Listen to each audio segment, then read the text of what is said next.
On Global TV News Express, President Tinubu meets other African leaders at Africa Energy Summit in Tanzania. Katsina nurses threaten to withdraw services over insecurity. In business, Nigeria Customs Service introduces 30-day clearance deadline for imported goods. And on the foreign scene, United States President Donald Trump fuels third-term rumors, says he has the funds for another race. And in sport, Manchester United legend Paul Scholes says Marcus Rashford should be banished from dressing room. Hello and welcome to all our viewers in Nigeria and around the world to News Express on Global Television, coming to you live from the nation's capital, Abuja. I am Queen Agaba. A quick reminder that Global Television is on DSTV channel 365 and free to air on Nigecomsat. President Bola Tinubu has met with other African leaders at the Mission 300 Africa Energy Summit in Dar es Salaam, Tanzania. President Tinubu, who arrived Dar es Salaam in Tanzania to attend the Mission 300 Africa Energy Summit, which started on January 27th, was spotted alongside Tanzanian President Samia Suluhu Hassan and others at the summit. He was received by the Foreign Minister of Tanzania, Ambassador Mahmoud Thabit Kombo, and charged the affair of Nigeria High Commission to Tanzania, Ambassador Salisu Suleiman. Troops of the 1 Brigade of the Joint Task Force Operation Fasanyama, in collaboration with operatives of the Department of State Services, DSS, have intercepted a large cake of arms in Zamfara State.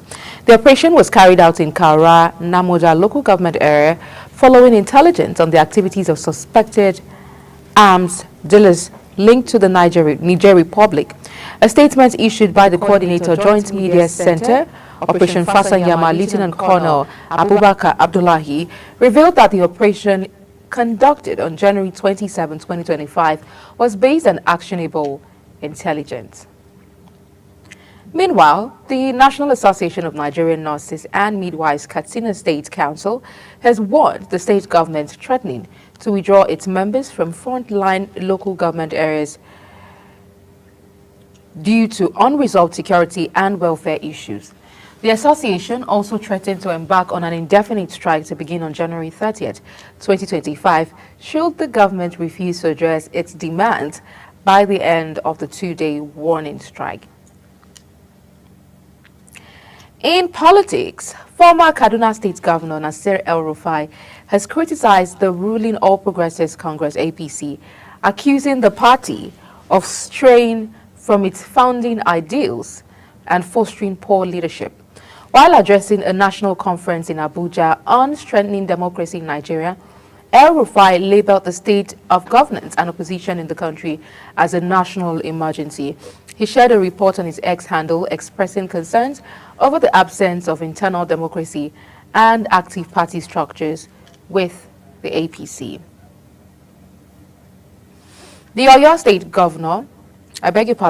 government has warned corporate bodies, event planners, and anyone planning a lavish celebration in respect of St. Valentine's Day to ensure they adhere to the state rules and regulations.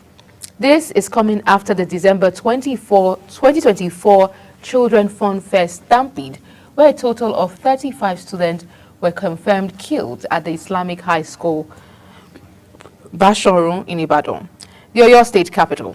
Commissioner for Information in the state, Prince Dotun Oyelade, made the announcement, noting that many broadcast stations have started airing adverts and promotions, inviting people to celebrate St. Valentine's Day at various venues.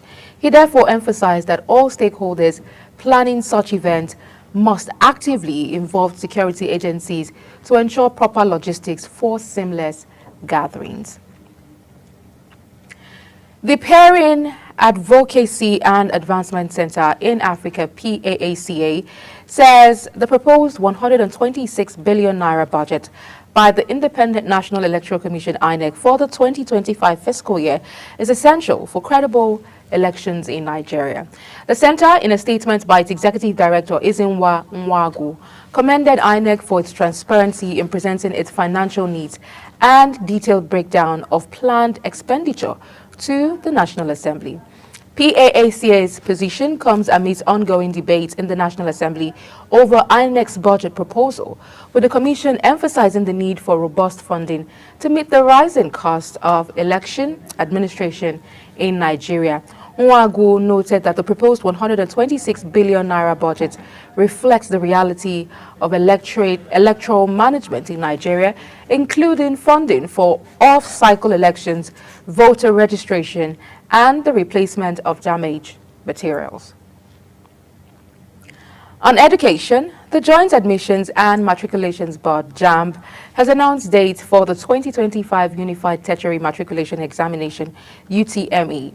JAMB Registrar Professor Ishak Oluyede says the sale of forms will begin on January 31st, 2025 and close on March 5th, 2025, adding that the sale of application documents and e-PIN vending will begin on March 10th, 2025 for direct entry candidates.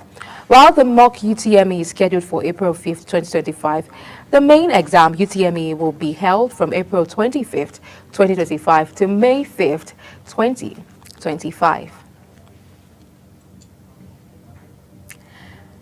The candidate of the People's Democratic Party, PDP, in the last Edo State governorship election, Dr. Asue Ighodalo, has filed a 500 million naira defamation lawsuit against the acting chairman of the All Progressives Congress in Edo State, Jarrett Tenebe. The case was filed at the Lagos State High Court, Tafawa Balewa Square. Ighodalo is seeking damages, a retraction of the alleged defamatory statement, and a public apology from Tenebe. The lawsuit follows an alleged defamatory statement made by Tenebe in a viral video on December 3rd, 2024, accusing Ighodalo of corruption and misappropriation of state funds. The Federal Road Safety Corps, FRSC, has warned Nigerians to stop scooping fuel from crashed trucks loaded with petrol products. The FRSC Corps Marshal Shehu Mohammed gave this warning while addressing newsmen in Abuja on its recently concluded Operation Zero Tolerance. Mohammed explained that fallen tankers were the reason for the rise in fatalities in 2024, adding that the situation was worrisome, especially in cases of fatalities as a result of scooping of petroleum products from crashed tankers in Niger and Jigawa states. The Minister of Solid Minerals Development, Dele Alake, has disclosed that the deadly explosion in Sabon Pegi, located in the Mashegu local government area of Niger State, which resulted in the tragic death of 3 individuals and the destruction of 40 houses, was caused by the illegal stockpiling of explosives by a resident, Yushua Maikampala. According to a statement issued by the Minister's Special Assistant on Media, Shegun Tomori, Maikampala's unauthorized accumulation of these dangerous materials was the direct trigger for the incident. The statement pointed out that the resident is believed to have been involved in purchasing and storing explosive and the accessories in a house in the area following a preliminary investigation. In commemoration of the Data Privacy Week, the Accountability Lab Nigeria has organized a 2-day workshop for Federal High Court judges, magistrates, and other legal practitioners aimed at drawing awareness to digital rights and the role of judiciary in their protection. Sharon Ajay completes the story. Digital rights are the human rights that apply to the digital world. They protect fundamental rights like freedom of expression, privacy, and access to information in the context of the internet, social media, and other digital technologies. The Accountability Lab Nigeria Country Director, OD Friday, stated that it is crucial to facilitate the conversation with the judges in order to raise awareness on digital rights and close the gap between the data protection rights and legal practitioners. Basically, we're having a digital rights innovation lab conversation. Basically, it looks at seeing how we can improve the conversation on digital rights on the National Data Protection Act and how citizens are able to uphold their rights and understand their rights when it comes to digital or data protection and data privacy. We are working together today with judges to create an understanding, to create a conversation where we are able to understand their role in protecting the freedom of expression in Nigeria, freedom of association, as it aligns with the current situation which we have seen in the digital ecosystem or the digital sphere. Digital gender media rights advocate Mojurayo Ogunlana expressed optimism and applauded the judges for their interest in and commitment to the cause of digital rights awareness. As a public speaker, one of the things I do is to assess my audience at every point in time. So you see that sometimes I take out time to say brainstorming. I do that deliberately to let them engage. But I see that normally judges will not engage in public fora like that. But the few that were engaging, you could see that they were listening very carefully. Even the ones that were not even addressing the topic as I was saying, they were listening and they were following. And again, we've already made up our minds that we will still share the slides with them, that they can even digest it. And also, what we have done now, we have raised questions that they will want to research on their own. The judiciary plays a crucial role in the protection of digital rights by interpreting and applying existing laws to the digital technologies. Sharon Ajay reporting for Global TV News. You're watching the live broadcast of News Express on Global Television, coming to you from the nation's capital, Abuja. When News Express returns, BBC travels with first Jordanian helicopter delivering aid inside Gaza. We'll bring you details of this as well as business and sports stories right after the break. Please stay with us.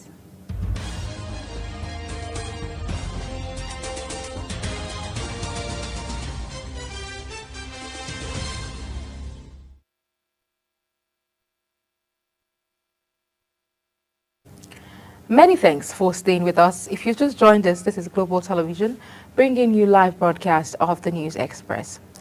In business, the Debt Management Office, DMO, has said President Tinubu inherited a total of 87.38 trillion naira debt upon assumption of office. The DMO made the revelation in a statement in a bid to clarify recent media reports claiming that President Bola Tinubu inherited 21 trillion naira in public debt, which rose to 142 trillion naira. The agency says the actual total public debt as of June 30th, 2023, after President Tinubu took office, stood at 87.38 trillion naira, noting that the figure includes the external and domestic debt of the federal government of Nigeria, the 36 states, and the Federal Capital Territory, FCT. The Nigerian Customs Service, NSC, has announced a 30-day clearance period for imported goods at the nation's port as part of efforts to streamline operations and reduce port congestion. This was contained in a statement issued by the NCS's National Public Relations Officer Abdullahi Mewada in Abuja, revealing that an additional 30-day clearance period could be granted with the approval of the relevant area comptroller. The statement further noted that importers would have a final 90-day window to clear their goods upon approval from an Assistant Comptroller General or Zonal Coordinator. According to the NCS, the new guidelines aim to address ports congestion, improve clearance processes, and reduce disputes associated with overtime cargo. The Lagos Chamber of Commerce and Industry, LCCI, has called for continuous engagement by stakeholders in telecommunications sector to create a win-win situation following the approved tariff hike. Director General LCCI, Chinyere Almona, made the call in an interview with newsmen in Lagos while reacting to recent approval of a 50% tariff hike on mobile telecommunication by the Nigerian Communications Commission. Almona says the emerging innovative landscape in food production, surveillance, technology for security, and exploit of artificial intelligence depended on a robust digital ecosystem, noting that while telecommunications had become a critical part of lifestyle and businesses, the sector must remain competitive to deliver quality services. The Central Bank of Nigeria, CBN, has waived the 2025 license renewal fee for all Bureau de Change operators. The Director of the Financial Policy and Regulation Department, Jonah Onoja, recently announced the development in a statement, saying waiver took immediate effect. Recall that to improve compliance and oversight, the Apex Bank in May 2024 approved new guidelines for BDC operations. In the guideline, the CBN asked all BDC operators to reapply for a new license according to their tiers or license categories, adding that the guidelines are part of its efforts to reposition the BDC market. Boeing has reported a hefty fourth quarter loss following a bruising 2024 that included a lengthy labor strike, major safety issues on commercial planes, and defense contract cost overruns. The U.S. aviation giant reported a fourth quarter loss of $3.9 billion, putting the full year loss at $11.8 billion. Revenues in the fourth quarter were $15.2 billion, down 31% from the year-ago period. The drop in fourth quarter revenues reflected a hit from fewer plane deliveries, which came in at barely a third of the level in the 2023 period due to a more than 7-week labor strike that shuttered 2 major assembly facilities in the Seattle region. On the foreign scene, U.S. President Donald Trump has once again hinted at the idea of serving a third term, saying he was not 100% sure he was barred from doing so under the Constitution, which forbids it. President Trump has repeatedly alluded to the possibility that he might go beyond the current 2-term limit for U.S. presidents, but while he often strikes a light-hearted tone, the remarks remain provocative. The Louvre Museum's president, Laurence Descartes, has said the museum is crumbling and needs a massive injection of state cash if it is to cope with ever-rising visitors' numbers. Laurence Descartes issued the stark warning in a leaked letter to the government, raising the alarm over power cuts, flooding, and failing infrastructure. She says, the famous glass pyramid, which since 1989 has housed the unique access point to the galleries, was structurally unable to cope, and that Leonardo da Vinci's Mona Lisa, which is seen by 20,000 people every day, may have to be moved. French President Emmanuel Macron, who has taken a personal interest in the museum's problems, will visit the Louvre on Wednesday amid speculations that he may announce a new investment plan.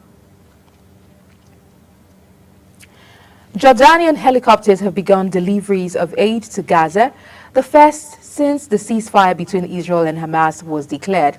The scene from the air reveals itself out of the midday haze, grey ruins, and a lifeless landscape. According to reports, next to the barbed wire fence, 2 trucks are waiting to bring the aid into nearby Khan Yunis, and the aid is quickly unloaded. In sports now, Napoli are in advanced talks with Borussia Dortmund to sign Karim Adeyemi. The 23-year-old forward has been a decent performer for Dortmund this season, scoring 5 goals and providing 5 assists in 14 games across all competitions. Napoli are looking for a striker to replace Vicha Kvaratskhelia, who recently joined Paris Saint-Germain and has been impressed by Adeyemi's talent and believed he could be a valuable addition to their squad. Arsenal has submitted an appeal to have Miles Lewis Skelly's controversial red card overturned. The defender was sent off during his side's 1-0 win against Wolves on Saturday. Lewis Skelly was dismissed for catching Wolves' Matt Doherty above the ankle with a late tackle to break up a counter-attack just outside the Wolves' box in the 43rd minute. Lewis Skelly is set to miss Arsenal's next 3 games, a Premier League home match against Manchester City on Sunday. Disgraced former Premier League referee David Coote says he hid his sexuality over fears of the abuse he would receive for being gay, apologizing for the actions that led to his sacking. 42-year-old Coote was suspended in November after footages emerged of him making derogatory remarks about former Liverpool boss jogging club in a video that was widely shared on social media. Further photographs shared by the Sun newspaper in November, which the newspaper says were taken during Euro 2024 and appeared to show Coates sniffing a white powder through a rolled-up banknote. Former Manchester United midfielder Paul Scholes says out of favour, Marcus Rashford has let his teammates down and should be banished from the dressing room. The England forward has not played for United since December 12th, with manager Ruben Amorim leaving him out of the squad for every game since, apart from one in which he was an unused substitute. Amorim suggested that he would rather have a 63-year-old goalkeeping coach, George Vital, and his squad than the 27-year-old forward, citing a perceived lack of effort. To end Global TV News Express, here's a recap of our top stories. President Bola Tinubu has met with other African leaders at the Mission 300 Africa Energy Summit in Dar es Salaam, Tanzania. National Association of Nigerian Nurses and Midwives Katsina State Council has warned the state government, threatening to withdraw its members from frontline local government areas due to unresolved security and welfare issues.